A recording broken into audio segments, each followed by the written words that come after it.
Hello, and welcome to Chapter 4. This is Professor Naragon, and we're going to go over how merchandise operations work with accounting. We have finished the accounting cycle as of Chapter 3. Now we're going to dive in just a little bit of how the cycle works for merchandising. So again, a quick review. There are two types of businesses. One is the service business, which just provides services, and basically this is what we have studied so far. Merchandise businesses sell products. Now, with this, we're going to learn how it basically integrates from businesses to customers. So, we're going to see how well they maintain their actual inventory. So as you can see, we'll have this kind of circle for merchandise. So first, we have our cash, we make purchases, and we're going to deal with a new account called merchandise inventory. For merchandise inventory, we'll probably go have credit sales, most likely, and that will lead to our accounts receivable. And then from our accounts receivable, we'll collect cash. So go back to our cash account, and then we just keep doing the circle.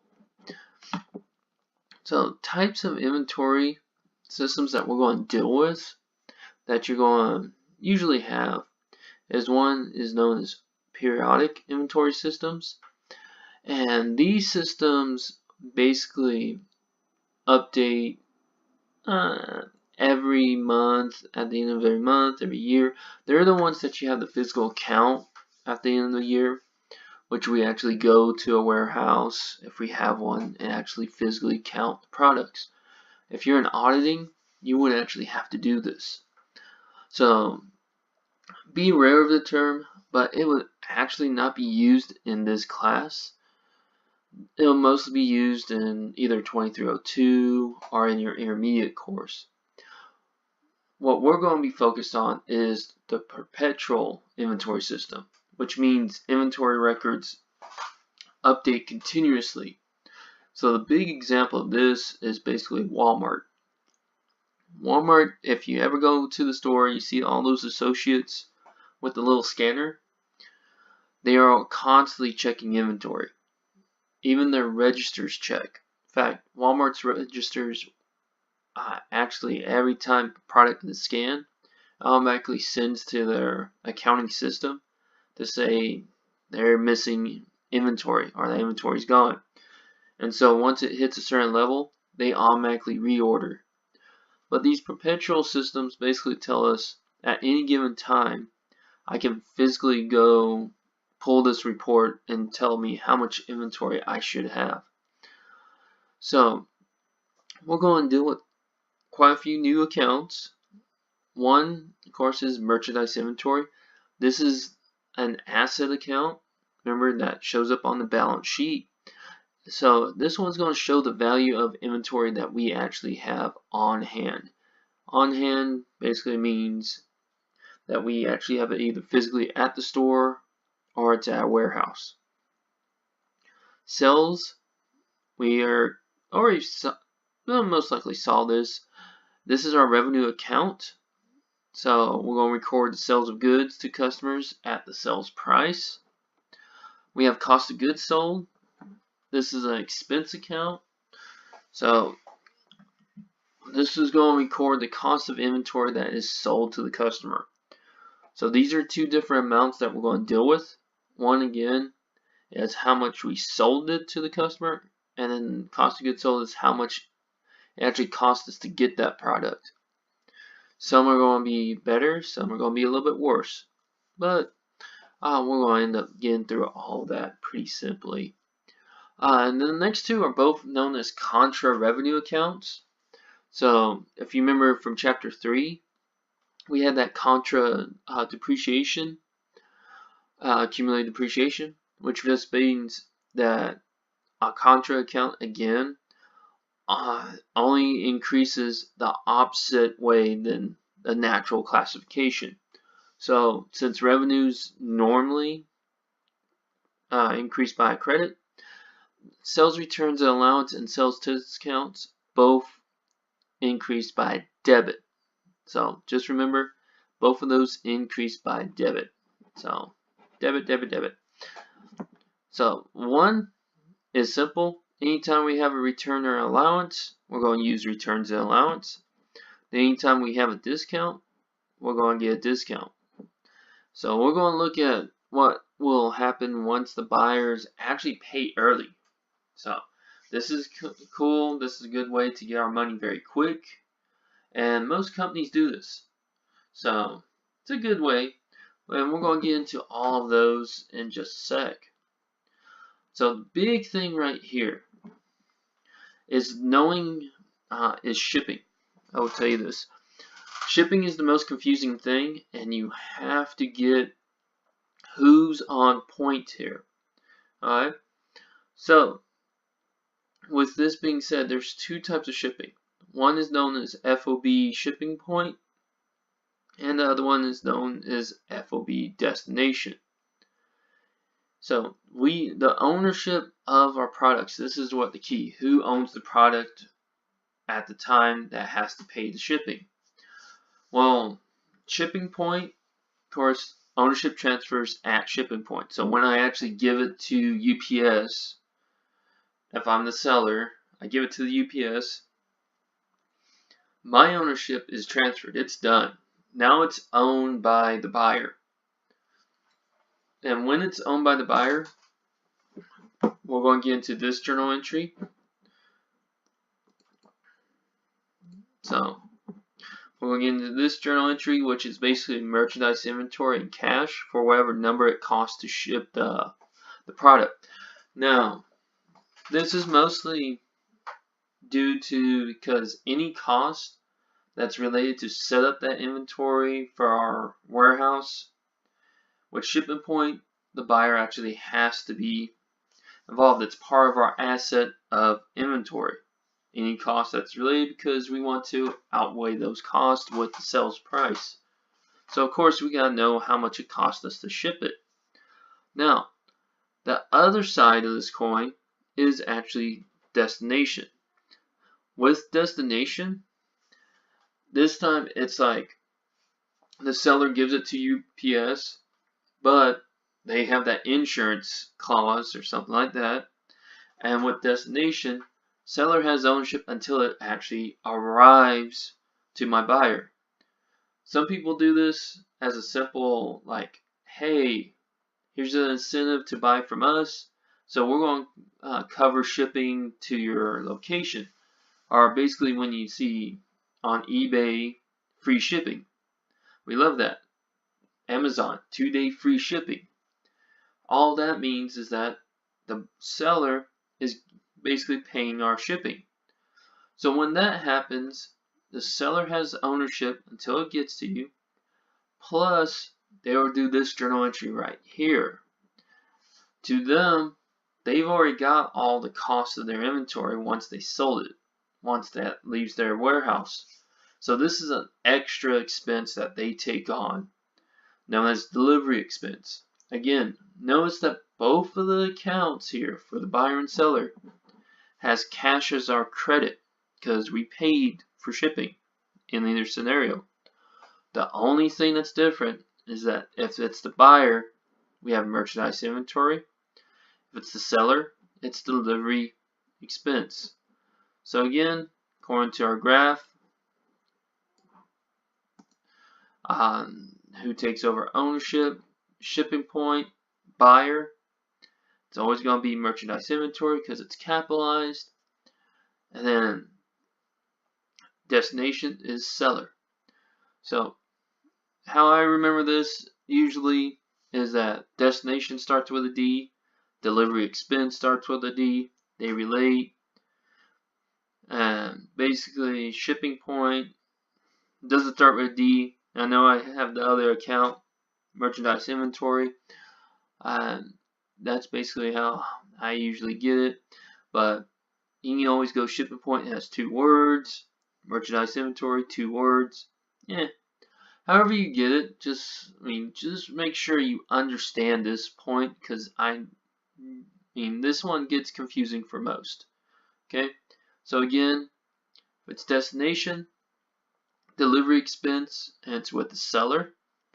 Shipping point is with the buyer, and it's going to be merchandise inventory as my debit account. Okay, so with this, since we're dealing with sales, we're also going to end up dealing with contracts. Now, these selling contracts that we're going to have are not going to be extremely hard. We're not going to throw out all these like clauses if they did this, did that. No, we're just going to keep it simple. So with this is how we're going to manage our discounts. So using the example right here, you're going to see contracts that say 2/10, N/30. It basically means that we're going to take 2% discount if they pay within 10 days. Else they have to pay the whole amount in 30. So, for example, if to calculate the amount paid for a sale of $5,000 in merchandise inventory with credit terms of 2/10, N/30, after 2,000 was returned and payment was made within the discount period, oh, that sounds like a doozy. Well, first off, let me see. Red, there we go. Alright, so this is how it works on this example. We have our gross purchase price. It is 5,000, so 5,000 here. Again, always highlight numbers to get what they are. So if I highlight, so $5,000 in merchandise inventory. Since we are the basically sellers here, because only sellers have the returns and allowance. Remember that too. Okay, so we have 5,000. Our terms were this. So they returned 2,000. So really, they only purchased about $3,000 from us. So 5,000 minus 2,000. Now discounts. We're going to assume that they paid within the 10 days, just for this example. So with that, since this is 2%, all we had to do is take the amount of net purchase, or basically what they owe us, and times it by the percentage. So by 0.02. And that will give us $60. So the actual cash that is owed to us is $2,940. Okay. Now again, shipping costs, if buyer has to pay, is right now 0. If we have to pay, still, we're not going to really mess with shipping cost on that aspect. But basically, if we get that discount, we're good to go. Okay. So that's a basic example. Of course, we're going to have plenty more examples. We're going again to have the homework video that accompanies this.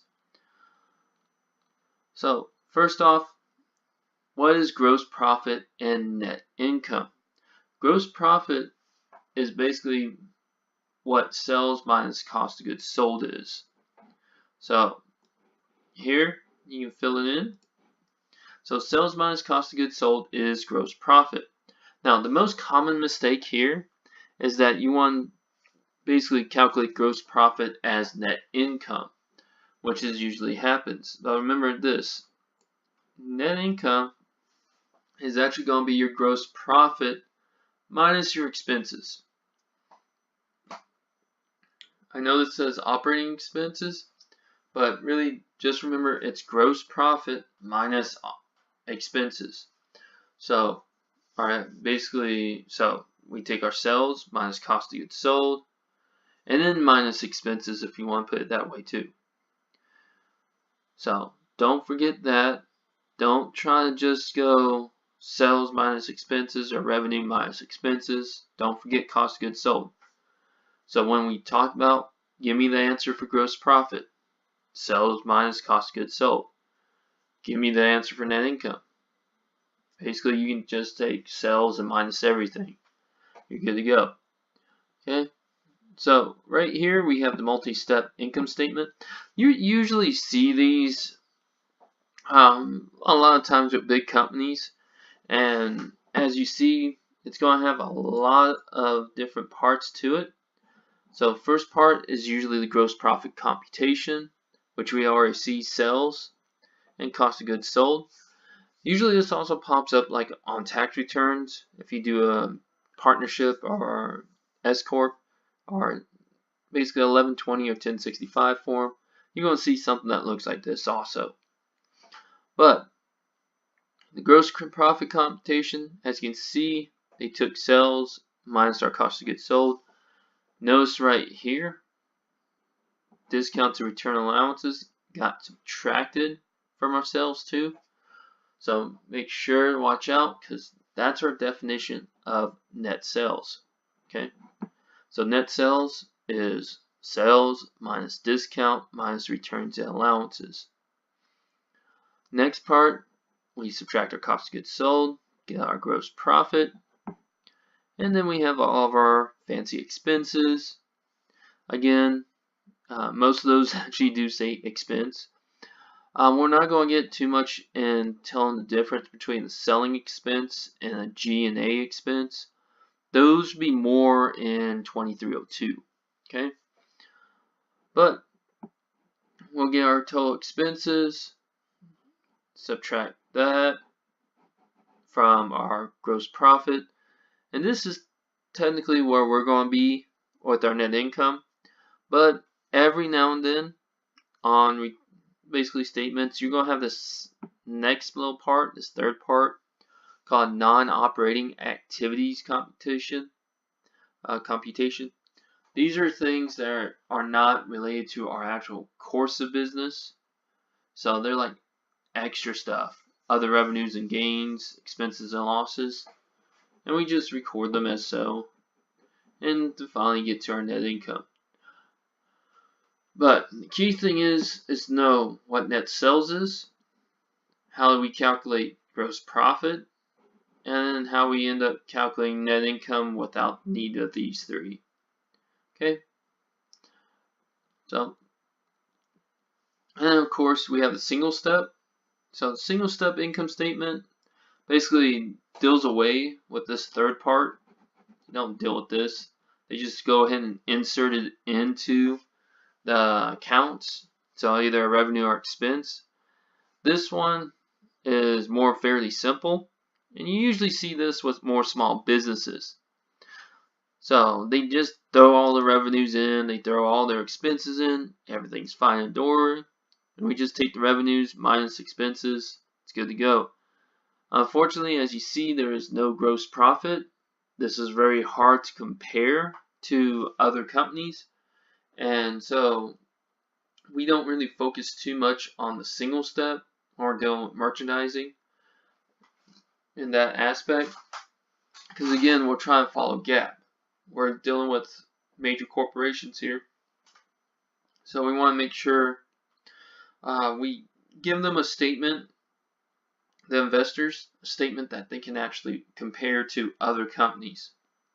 So most companies do the multi-step, this big one right here. Alright. So, reporting income for merchandisers. So, merchandise companies sell products to earn revenue.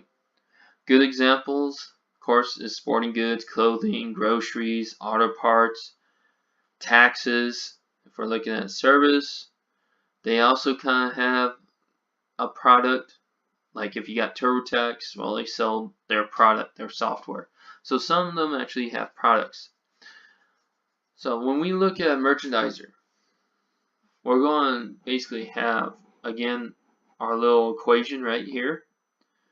So, and you're going to look at the little difference between their income statements. Again, merchandisers will have that cost of goods sold.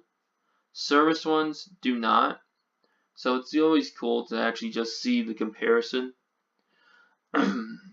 But this is what we got going on right here though with the merchandiser. It's known as the flow of inventory through the accounting cycle. Not all inventory sells. We should know that. Okay? So we're going to take basically period 1. This is when the company starts up. It's going crazy. It's buying all of its merchandise. So we'll have a beginning inventory, which most likely is going to be 0. And we have net purchases from some kind of supplier, some manufacturer that gives it to us. And we have what is known as merchandise available for sale. Basically our merchandise inventory account. Okay. So from here we have 2 options. 1, the merchandise sold. Once it sells, we must put it into cost of goods sold. This is going straight to our income statement. If we still have any merchandise that we have not sold, and it's the end of the year or end of the month, it continues. So we're going to take the end of the year scenarios usually. So with that being said, merchandise available for sale. If it continues on, if we still have it in stock or it's still in our warehouse, it goes to ending inventory. Ending inventory is basically the balance sheet. So we're not going to make a journal entry for ending inventory. It's just it stays in merchandise inventory. Okay. From there, again the cycle, it becomes now beginning inventory. We add the purchases that we make during the year. That is again our merchandise available for sale, or basically our merchandise inventory, and we just repeat the cycle. We sell some, goes to cost of goods sold. We don't sell any, goes to ending inventory, or basically it stays in the account. And it goes on forever and ever. Lovey, lovey, lovey. Alright, so of course the big thing that we have to actually do now is journalize the transactions. Okay, so now we're going to go through the process of how to actually journalize these transactions between buyer and seller. So first one that we're going to end up going with is mostly the seller. So they're going to be purchasing and then they're going to sell the products, and then we're going to get into the actual buyer. So there's 2 ways to calculate the amount after discount. One is to take the actual amount minus the amount times the 0.03%. That's fine and dandy, since there is a 3% discount that's in our example that's about to come. Second part, the second way to do it is basically 10,000 times 0.97. Remember this, it's always from 100%. So if I know it's 3%, basically if I times it by 0.97, I get the whole amount in less time putting in the calculator. Either way you go, that's completely up to you, and it'll work either way. Okay, so let's start off, and we're going to purchase merchandise, and then we'll go and make the payment. Okay, so on March 1st, we purchased merchandise of $10,000 with credit terms of $315 and $30. The cost of merchandise sold was $1,000. On March 14th, we made a payment less the discount. Okay, so with this, here's our journal entries. Okay, we're looking at the buyer because it's purchased. We didn't sell anything, we purchased it. So buyer comes in and they purchase the merchandise. So merchandise inventory gets hit with 10 grand. Accounts payable, because we're going to probably owe someone, especially since it's in credit terms contract. So we're going to owe somebody $10,000. With that, we now do basically our discount once we basically pay it off. But notice this little cost of merchandise sold of $1,000, we're not using that. That is only for the seller. So again, we're going to get into the scenario with the seller. So I apologize earlier if I actually said the seller. It's actually these two examples follow the buyer. Okay. So, with that being said, our accounts payable will always have the same amount no matter what. From the moment that we have merchandise inventory, it will have the same amount in this journal entry. So, accounts payable will stay the same when we make our payment of $10,000. Now, we have a discount because we paid it within 15 days. And if you do, this is where dates are important. So follow the dates, because not everybody's going to pay within the time frame. So don't think that everybody's going to do discounts. No. So make sure you check dates, and if it is during the discount period, here we go. Again, the easiest way I find out is to do method number 2. Just take the 0.303 minus 100. We know it's 0.97. Some of it's really easy in the head. So then take out your handy calculator, do 10,000 times 0.97. Should give you 9,700. This is the cash we paid. So we paid this cash. That's fine and dandy. Problem here is that we had extra money. Our accounts don't balance. Because if I just left these two, we can tell our credit side is not in balance. It needs an extra 300. Well, the account that we use is merchandise inventory. The reason why we use this is that merchandise inventory is the amount that we've paid for the product. Here, if we didn't pay the product within the discount period, we would owe $10,000. Since we actually paid it within the discount period, the amount that we actually paid for the merchandise is $9,700. So our merchandise inventory account has to go down by the difference. So now if you actually do look at the balance sheet, it will actually give you an ending balance currently of merchandise inventory at $9,700. So that's why we end up crediting merchandise inventory on the buyer side. Okay, so purchase of inventory, this is all about buyer. How about selling of inventory? Alright,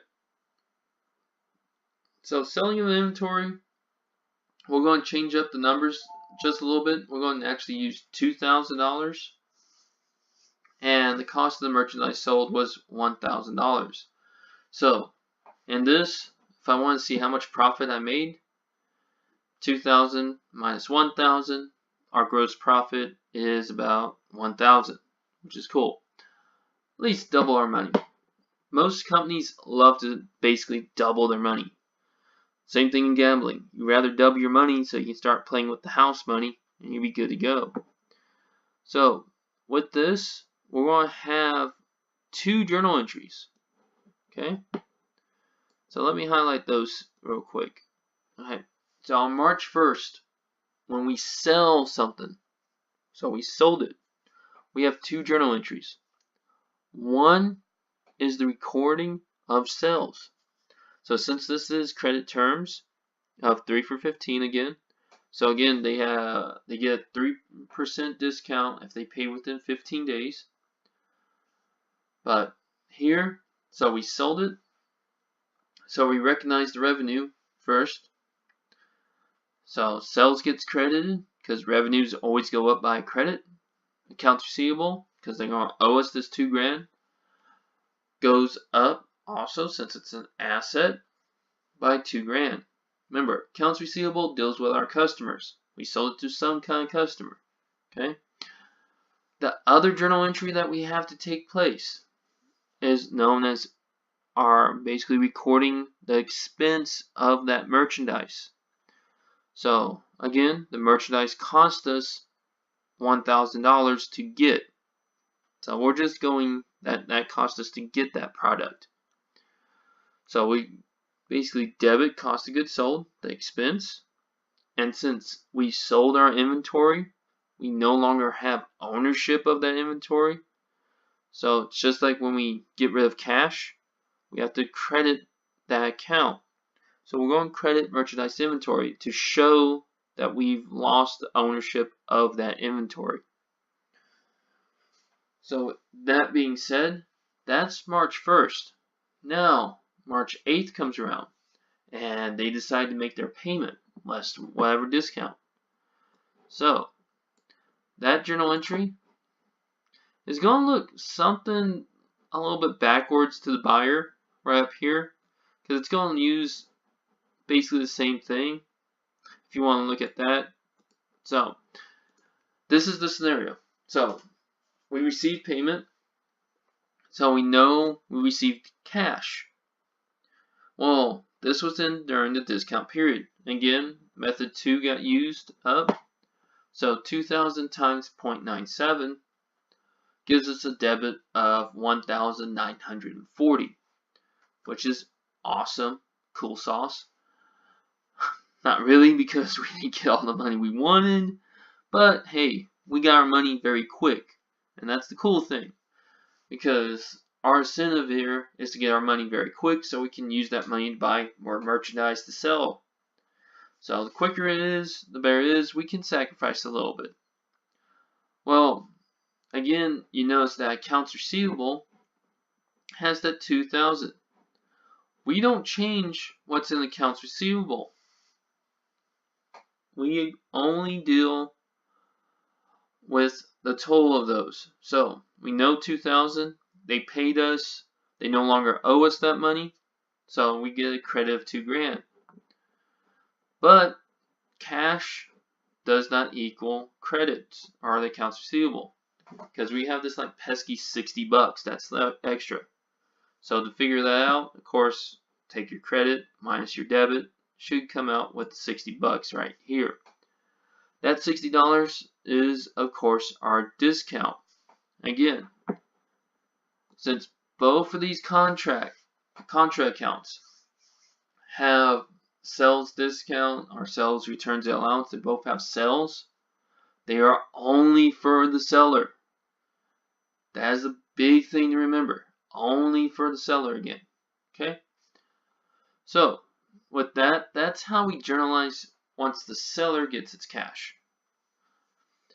So again, accounts receivable does not change. That's going to be the amount. All we do is make it a credit now, then debit, because they don't owe us anymore. Only cash and sales discount change. So, these accounts are reflective towards chapter 2, when we actually had buying and selling on account. Now we're just throwing in discounts.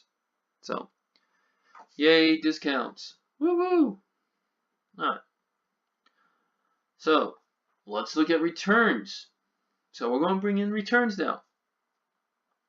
So, we're going to assume on March 1st, we again purchased inventory. So, keyword, purchased. So, we're dealing with the buyer of inventory for $10,000 with credit terms of 2% for 10 days. So, I get a discount of 2% if I pay within 10 days. Yay!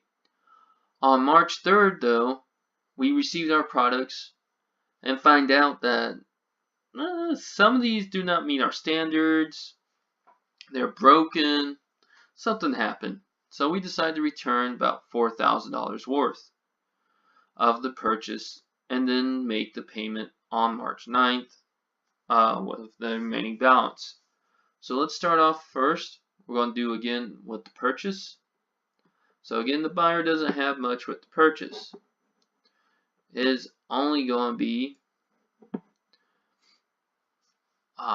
merchandise inventory.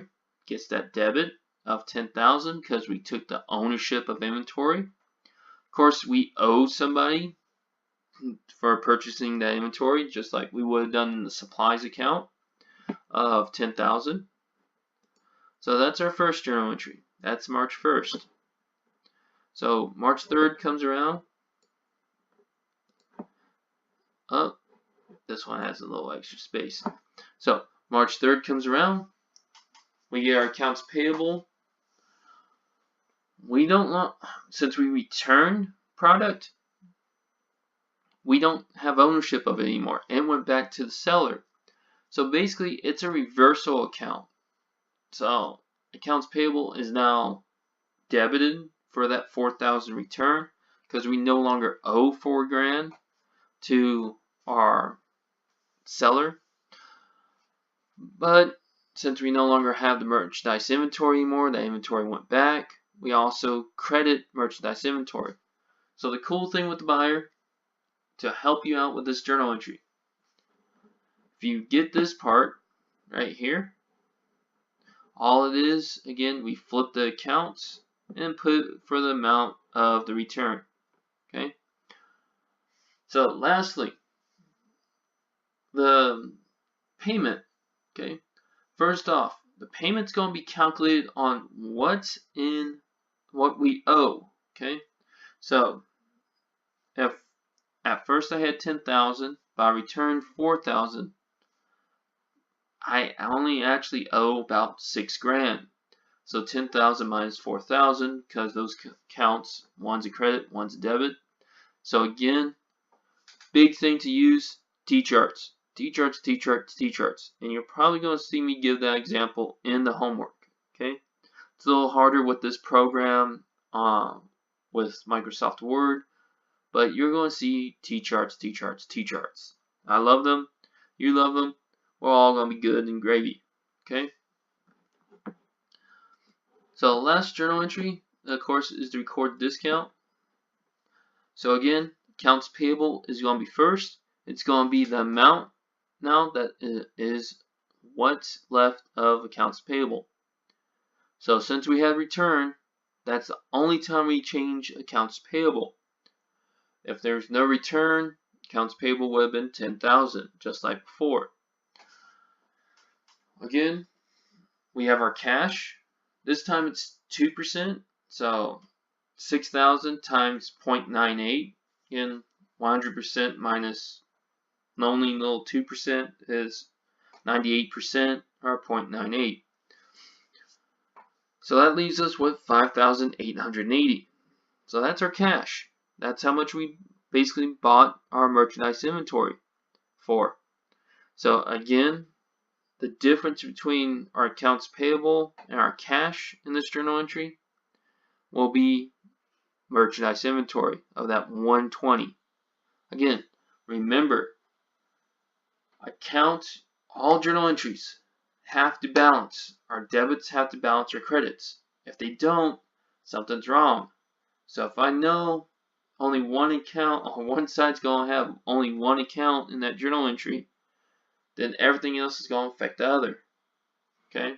So, right now, accounts payable with buyers, when we finally pay, only the debit side's going to have one number. Credit side's usually going to have two. Okay? We're not dealing with any premiums here. Only discounts. Okay? So, what happens to the seller? Now, I'm going to tell you this. It's already known that the seller has 2 journal entries when we sell a product. Well, they're going to also have 2 entries when we return. Seller has a lot more stuff to deal with. Okay? Again, that's mostly because they got cost of goods sold. So they really have to watch out for that. So assume on March 1st, we sold inventory for $10,000. That cost of inventory for us was about $8,000, with credit terms of 2 over 10. So again, 2% for 10 days. Now notice this, we didn't make too great a profit for last time. We only had, since this is our only expenses, 10,000 minus 8,000, 2,000 in gross profit. But besides the point, on March 3rd, again, that 4,000 got returned to us. That cost us to get that inventory, or to make the inventory, if it's manufacturer, $3,200. So we lost revenue and we lost a deduction. So both of those are going to feed back into us of inventory, and then our payment was made on March 9th. So again, we're going to follow through. First journal entries that we have is going to be accounts receivable. Again, the 10,000 because the customer now owes us 10 grand. Sales, of course, gets 10,000 because we sold that. Second entry, record the expense. So cost of goods sold gets 8 grand. And then since we lost the ownership of the inventory, the buyer took over, we credit merchandise inventory by 8 grand. So there's March 1st. So let's see how the journal entry is for March 3rd. So right here, we probably got blank. So let me highlight right there. Alright, so on March 3rd, here we go. First thing is that we have to record the return. So we're going to record a debit to sales, returns, and allowances. Again, we do not adjust the revenue account. That's why we have sales, returns, and allowances, and sales discount. Here, we make sure returns and allowances is affected because it's been returned to us. So again, the seller only has this account. Notice here, on our return, we do not have sales return. Okay, here we do. So 4,000, 4,000. Accounts receivable. Again, the customer no longer owes us that money because they returned that product. So of course, it goes down by 4 grand. Notice also, we're going to have basically a flip of this account. Okay, merchandise inventory. Now this one says cost of merchandise sold. It's basically the same account as cost of goods sold. They are interchanged. Book likes to do this. So here's the example. Cost of merchandise sold is the same thing as cost of goods sold. No worries about if you put either one. Okay. So with this, merchandise inventory gets debited for 3,200 because here we now are taking back ownership of that product that has come back to us. And then, of course, with that, we no longer have the deduction. We can't write off expenses if we don't have the revenue for it. We don't have the recognition. So 3,200 comes back to us from cost of goods sold. So that's our journal entries for those. And again, we're going to have basically the sell or getting our money from basically them paying off within the discount period. So of course, cash gets that 6,000 because it's going to be related to accounts receivable. 6,000 times 0.98, so 5,880. Sales discount now for us because it is a discount gets that 120, and accounts receivable, of course, is the remaining balance of accounts receivable. Notice this with the numbers. If we have these back side to side or back to back, notice that's the same numbers when we actually receive and purchase the amount if it's the same scenario. The only difference is that the buyer has accounts payable of the 6 grand on the debit side, and its credit is the 5,880 and 120. And notice that they deal with merchandise inventory, no discount. On the seller side, the 5,880 and 120 are now on the debit. So, and their sales discount instead of merchandise inventory. And accounts receivable now has the credit of 6,000. So mostly the same numbers, just flipped. Alright, so let's look at chapter 4, practice problem. So we're going to go through each of these ones as they go. We're going to look at a nice little company called Cabela. If you haven't heard of them, they're a hunting basically hunting, outdoor sports kind of company, which was actually bought by their lead competitor in Bass Pro Shops, which is kind of interesting. But they also have a bunch of video games, because everybody's got to have video games. So Cabela has its good old video games, and that's where most people, if they don't know about them, they know somewhat of their video games and stuff like that. So we're going to look at them. They are going to be the buyer and the seller. Now on Connect, on your homework, you may have two different companies that are going to be buyer and seller, but this one we only have one. So we're going to look at them and how they actually work. So again, watch for key terms like did they purchase, which means they're the buyer, or if they sold something. And then we're going to have to watch out for shipping. Okay, so here's where we actually get the shipping parts. So remember this. Shipping point, it's going to deal with merchandise inventory because the buyer has ownership.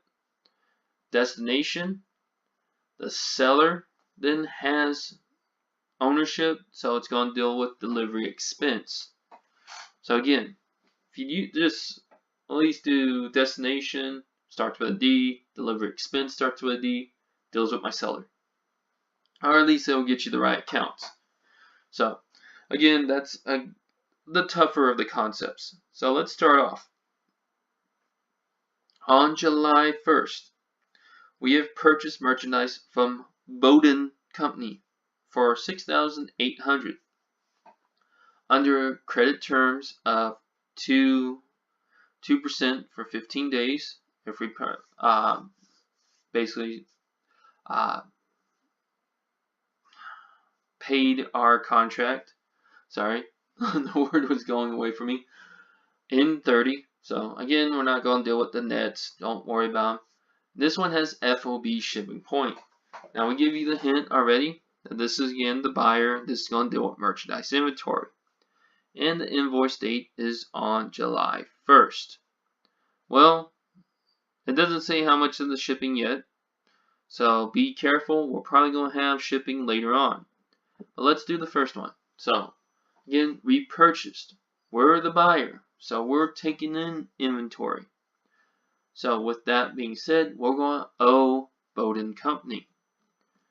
So again, journal entry right here. And it's going to be merchandise inventory of $6,800. And then you're going to see accounts payable to Bowden. Now, for the first part here, we are actually going to get into more of putting classifications with accounts payable and accounts receivable. The reason why we do this, we have multiple contracts going on. So this helps us keep what contract is doing what, especially when there's multiple. Companies have lots of these, so we're going to put it to whichever company we either owe or they owe us. So right now we owe Bowden of $6,800. There's nothing else for us, so we won't have cost of goods sold or anything like that, because again we bought the product. So right now our merchandise inventory sits at $6,800. On July 2nd, we now flip it. We're the seller, so we sold merchandise to Creekco for $950 under credit terms. Again, 2/10 and over 60 FOB shipping point. So we won't. Question is, will we have to deal with shipping on this one? We shouldn't, because this is to the buyer. We're not the buyer here. We are the seller. So we're okay with the shipping. Okay. And the invoice is dated July 2nd. The merchandise had a cost of $567. Again, since we're the seller, we're going to have cost of goods sold. So, first part, we have to record the journal entry. So we're recording the journal entry. Again, AR. Again, you see I'm referencing to which contract. This one's to Creekco. So they owe us 950. Why did we get 950? Because we sold products, so we have our revenue, our sales of 950. This is only the first transaction. Remember, when we're the seller, we have 2 when we sell something. So we have to record the other transaction of cost of goods sold. So cost of goods sold of 567 is now in there of merchandise inventory. Okay, so 567, 567. Cost of goods sold. Merchandise inventory has left us. It's now no longer our ownership. It's dealing with the buyer. We're okay. No worries. Alright, so that's July 1st, July 2nd. Notice again, put your dates. Put your dates, helps you track. Okay, especially when it references another date later on.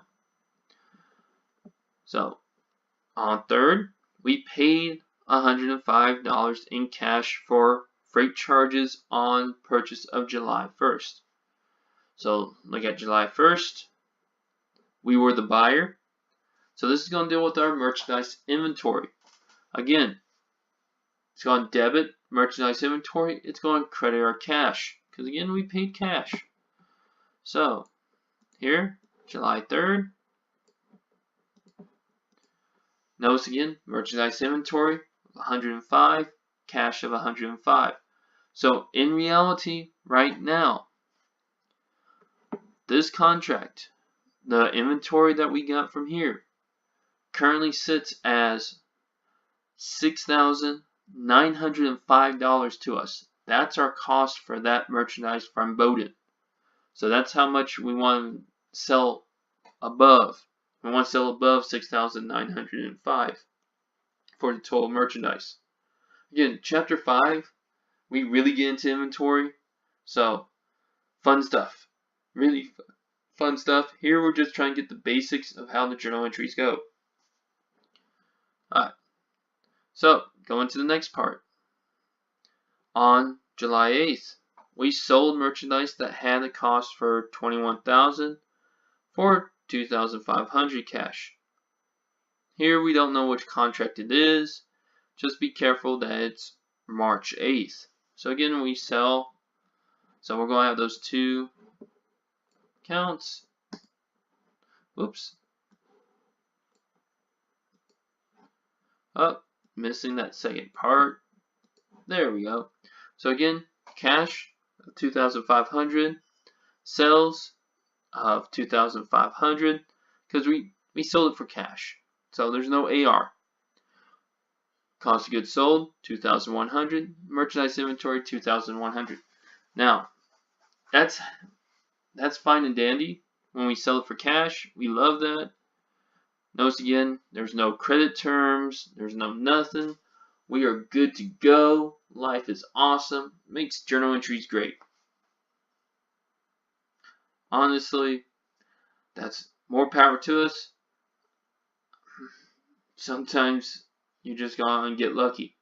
Of course, that's not going to be every journal entry because as you can see, on July 9th, we decided to purchase merchandise from Lightco for $2,600. Again, under credit terms of 2 for $15.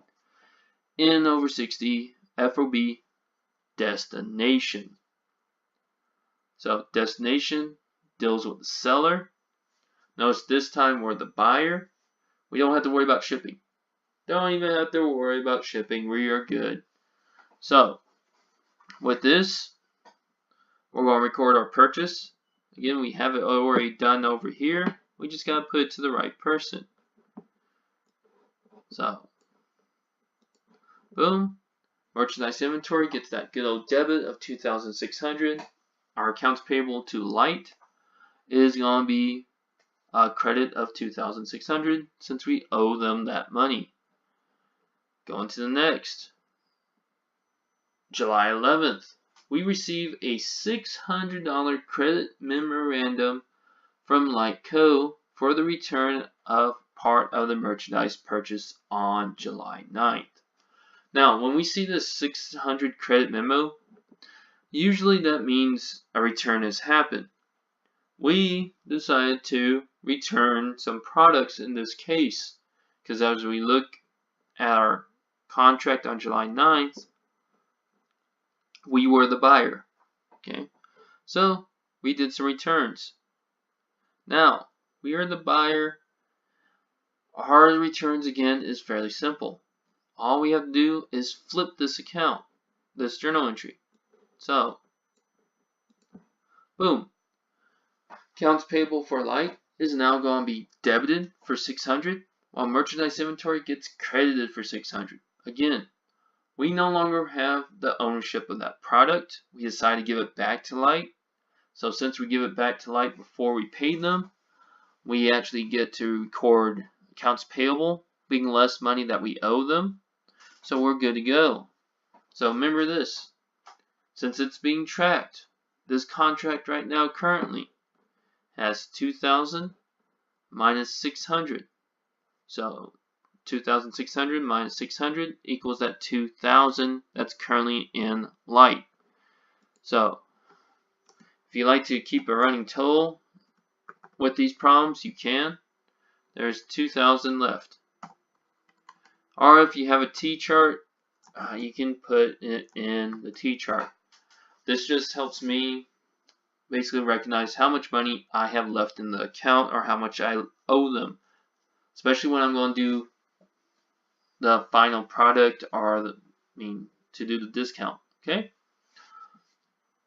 so July 12th, we received the balance due from Creekco for the invoice dated July 2nd, and it does say net of discount. Well, let's see if there is a discount starting off. So let's go back to the contract to July 2nd. Here we go. And we say 2 for 10. So they had to pay within 10 days to get their discount. Did they pay within 10 days? Yes, they paid on the last day. Those lucky people. So with that being said, we now get to calculate their discount. And since it's 2%, we're basically going to take the 950 times it by 0.98. Okay? So again, we're the seller, so we gotta record our sales discount. So again, with this journal entry, we're going to basically have our amount. Again, cash is the 950 times by 0.98 because we have 2%. A 2% discount, and that gives us our 931. Again, the best thing to hear, so if this was blank, so this account didn't exist, I right now know that my cash is going to be 931. I know AR to Creek, because it was Creek that paid us, is 950 because they didn't have a return.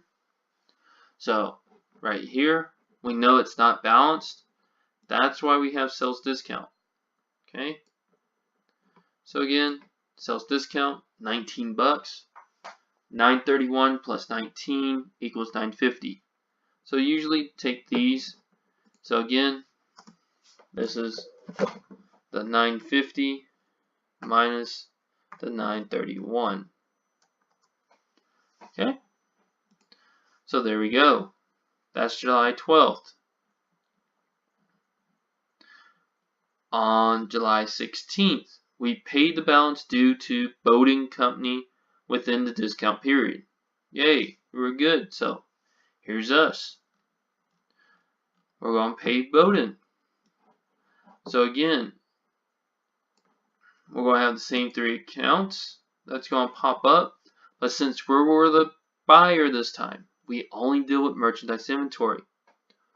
So again, merchandise inventory is going to be our difference between the 6,800 for AP, what we owe Bowden. And again, we didn't have a return. We only had the return related to Light. So minus 6,064. And that equals to the 136. Cash, of course, let's check the numbers.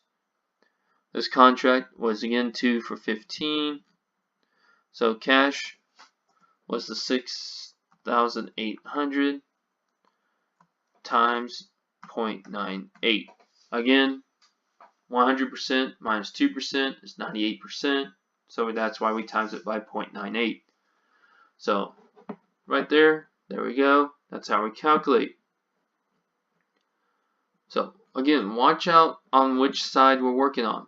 If it's the seller that gets its discount, they get their payment, or done what they are, it's going to be like this. If we're the buyer and we make our payment, we have to make sure it's going to merchandise inventory.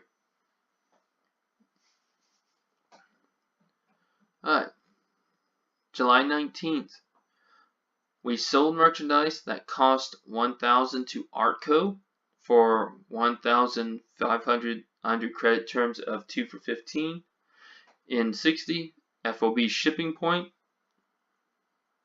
Again, we sold this. It's on shipping point. So again, we don't have to worry about the shipping. That's always good. Invoice date of July 19th. So again, this is going to look very similar to Creco, because again, it's the same accounts that we're working with. So we're going to have 2 journal entries.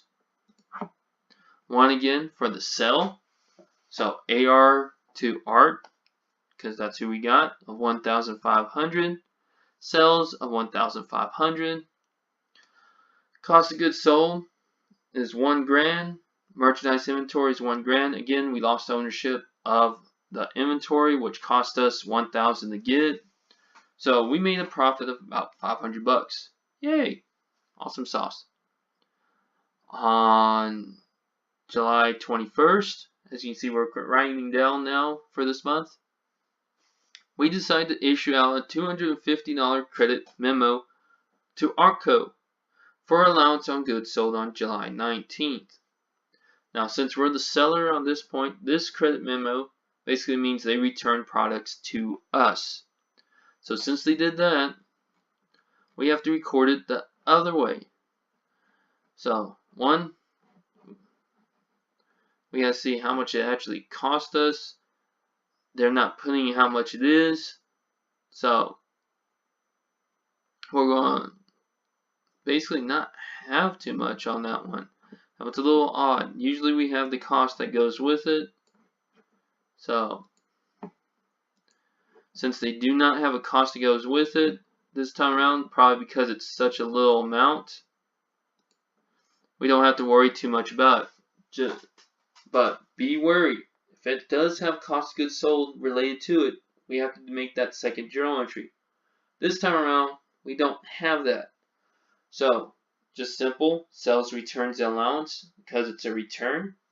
And then AR to whoever customer we have, which is Art, of $250. Again, we do it to AR because they no longer owe us that amount. Okay? So, of course, you already saw a little bit of the next journal entry, but we have paid like code the balance due, net of discount. So again, we have discount here. As my note has put, we only have $2,000 left. This is where we get our discount from, not the 2,600. Again, common mistake. So, since we were the purchasers, the buyers, we're going to favor this account right here more. Okay? So, again, it's always going to be 3 accounts. Always figure that when there's a discount. So here, we see again, we're going to take the basically 2,000, because again, this is the net of 2,000, times 0.98, which means we only had 1,960 of cash that we paid out. Our AP, our amount owed, is going to be that $2,000. And our merchandise inventory, again, the difference between these two makes up the $40. Okay. Oh. So July 30th, our last day, We receive our balance from ARTCO again, net of discount. Everybody's paying within discount. Again, that's mostly how we're going to roll with it. So if you want to again look at how much AR is left from us, basically keep a track. We have 250 right here. That's being subtracted from our 1,500, our Mount Vogue. So 1,250 is left in this account. So I can go right here. I have my 3 entries. So our cash is going to be 1,225. Reason for this is, again, look at our contract. It's 2 for 15. We know we have 1,250 left. So 1,250 times, again, since it's 2%, 0.98. Now, is it always going to be 0.98? No, don't assume that. Remember, we can have discounts of 3% or 5%, all around the ranges. So just be wary. Just happen for this practice problem, we have 2% for everything. On Connect, it's probably going to be totally different. Okay. So there's our cash, 1,225. We have our accounts receivable to ART. It's going to be the 1,250 again. 1,250 times 0.98. Simple stuff. We get that. The difference between these two is my sales discount. Again, warning. Sales discount, sales returns only deal with the seller transactions.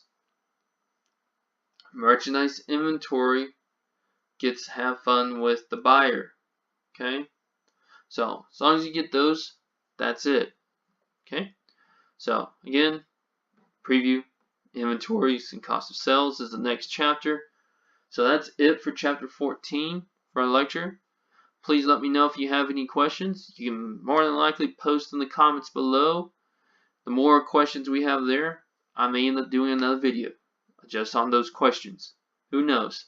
So I will see y'all later with the next exciting video. Woo!